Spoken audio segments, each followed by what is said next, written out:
Welcome friends. ரெகடிக்க ஆசை அடுத்த எபிசோடில் என்ன இன்ட்ரெஸ்டிங்கான சீன்ஸ் வரப்போகுதுன்றதை பற்றி பார்க்கலாம். மீனாவோட அம்மா மீனாவுக்கு கால் பண்ணுறாங்க. சத்யா வேலைக்கு போகிறேன்னு கிளம்பிட்டு இருக்கிறாண்டி, மறுபடியும் அந்த சிட்டிக்கிட்டே வேலைக்கு போகிறேன்னு சொல்லிட்டு இருக்கிறான். நான் என்ன சொன்னாலும் கேட்கவே மாட்டேன்றான், நீ வந்து சொல்லு அப்படின்னு சொல்கிறாங்க. மீனாவுமே நான் வரேம்மா அப்படின்னு சொல்லிடுறாங்க. இதுக்கிடையில் விஜயா இப்போது வீட்டுக்குள்ளேயே அங்கே இங்கேயே நடந்துக்கிட்டே இருக்கிறாங்க. அண்ணாமலை இப்போ அங்கே வராரு. எதுக்கு விஜயா அங்கே இங்கேயே நடந்துகிட்டே இருக்கிற நீனு அப்படின்னு கேட்குறாரு. இந்த வீட்டில் என்ன நடக்குதுன்னே எனக்கு தெரிய மாட்டேங்குது அப்படின்னு சொல்கிறாங்க விஜயா. நைட்டு 3 பசங்களும் மாடியில் தூங்கி எழுந்திரிச்சிட்டு வரானுங்க அப்படின்னு சொல்கிறாங்க விஜயா. இவள்க 3 பேரும் நைட்டு பேசி சிரிச்சிட்டு இருந்துருக்குறாளுங்க அப்படின்னு சொல்கிறாங்க. ரவி இப்போ அவங்க வராரு. ரவிட்ட விஜயா, நீ எதுக்காக அந்த பூக்கட்டுறவள்கிட்டலாம் பேசிகிட்டு இருக்கிற அப்படின்னு கேட்குறாங்க. அண்ணிட்ட காஃபி தானேம்மா கேட்டேன் அப்படின்ற மாதிரி ரவி சொல்கிறாரு. நான் இப்போ கேட்டதை பற்றி சொல்லலை, அப்போ காலையில் ஸ்ருதி பற்றி என்ன பேசிகிட்டு இருந்தவட்ட அப்படின்னு கேட்குறாங்க. அது ஒன்றும் இல்லைம்மா, அது வேறு பிரச்சனைமா அப்படின்னு சொல்லிடுறாரு ரவி. விஜயாட்ட ஸ்ருதி கேட்குறாங்க, நான் போய் குளிக்கட்டுமா இல்லை ரவி போய் குளிக்கட்டுமா கேட்டு சொல்லுங்க ஆண்டி அப்படின்னு சொல்கிறாங்க. எனக்கு ஆஃபீஸ்க்கு டைம் ஆகிடுச்சு, நானே போய் குளிக்கிறேன் அப்படின்னு சொல்லிட்டு அங்கேருந்து போயிடுறாரு ரவி. விஜயாவுக்கு இவங்க 2 பேருக்கு நடுவில் என்ன பிரச்சனை நடக்குதுன்னே தெரியலை. அதனால மறுபடியும் ஸ்ருதிக்கிட்டேயே டேரெக்டாக போய் உங்கள் 2 பேருக்கு ஏதாவது பிரச்சனையாமா அப்படின்னு கேட்குறாங்க. இது வரைக்கும் எந்த பிரச்சனையும் இல்லை ஆண்டி அப்படின்னு சொல்லிட்டு போகிறாங்க ஸ்ருதி. அண்ணாமலை விஜய்கிட்ட சொல்கிறாரு, இது வரைக்கும் எந்த பிரச்சனையும் இல்லைன்னு அந்த பொண்ணு சொல்கிறத வச்சே தெரியலையா, இனிமேல் உங்களால் தான் பிரச்சனை வராமல் இருக்கணும்னு அந்த பொண்ணு சொல்லிட்டு போகுது அப்படின்னு சொல்கிறாரு. பசங்களோட வாழ்க்கையை அவங்க வாழ்ந்துட்டு போகட்டும், நீ தேவையில்லாமல் தலையிடாத அப்படின்னு சொல்லிடுறாரு விஜயாட்ட. இதுக்கிடையில் ரோகிணியோட பியூட்டி பார்லருக்கு வழக்கம் போல் பிஏ வந்து ரோகிணிகிட்ட எனக்கு பணம் கொடு அப்படின்னு கேட்டுட்ருக்கிறாரு. நீ கொடுத்த பணம்லாம் செலவாயிடுச்சு, எனக்கு ஒரு 50,000 ரூபாய் வேணும் அப்படின்ற மாதிரி கேட்குறாரு. இன்னும் எத்தனை நாளைக்கு தான் இந்த மாதிரி பணம் கேட்டுகிட்டே இருப்ப அப்படின்னு ரோகிணி கேட்குறாங்க. நீ உன் புருஷன் கூட வாழ்கிற வரைக்கும் நான் பணம் கேட்டுட்டு தான் இருப்பேன் அப்படின்னு சொல்கிறாரு அந்த பிஏ. நீ பணம் கொடுக்குறியா இல்லை நான் உன் வீட்டில் வந்து வாங்கிக்கட்டுமா அப்படின்ற மாதிரி மிரட்டுறாரு. இதுக்கிடையில் அந்த ஓனர் லேடி இப்போ அவங்க வந்துடுறாங்க. ஜென்ஸ் எல்லாம் பியூட்டி பார்லருக்குள்ளே எதுக்கு அலோவ் பண்ணுறீங்க அப்படின்னு கேட்குறாங்க. தெரிஞ்சவர் மேடம் இவர் அப்படின்னு சொல்லிட்டு இருக்கிறாங்க ரோகிணி.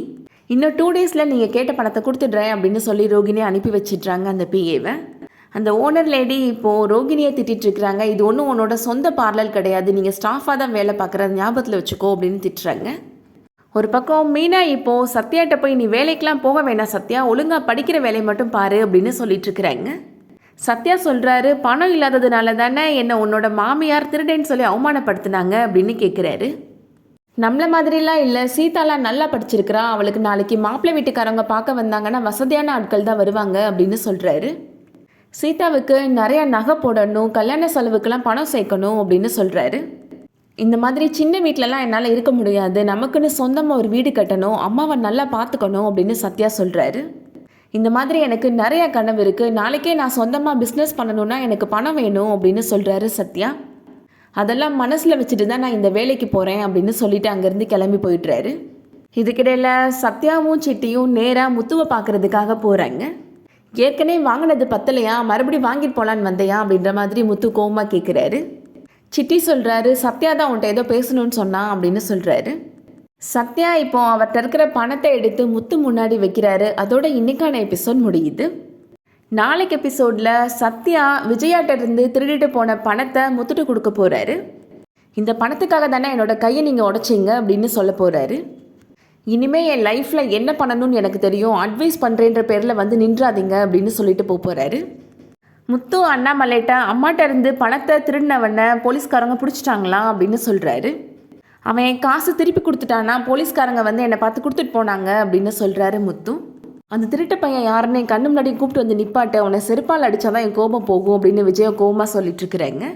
அவன் யாருன்னு தெரியாதப்பயே விஜயா இவ்வளோ கோபப்படுறாங்க. அது மீனாவோட தம்பி சத்யா தான் அப்படின்னு தெரிய வந்துச்சுன்னா கண்டிப்பாக விஜயா உண்டு இல்லைன்னு பண்ணிடுவாங்க. சத்யா தான் பணத்தை திருடினாரு அப்படின்ற உண்மை விஜயாவுக்கு தெரிய வந்துச்சுன்னா கண்டிப்பாக அதை வச்சு பெரிய பிரச்சனை பண்ணி மீனாவையே வீட்டை விட்டு அனுப்பிடுவாங்க. என்ன நடக்க போகுதுன்றதை வெயிட் பண்ணி பார்க்கலாம். இந்த வீடியோ பிடிச்சிருந்துச்சுன்னா லைக் பண்ணிக்கோங்க. சீரியல் அப்டேட்ஸ்க்கு நம்ம சேனலை சப்ஸ்கிரைப் பண்ணிக்கோங்க. தேங்க்ஸ் ஃபார் வாட்சிங்.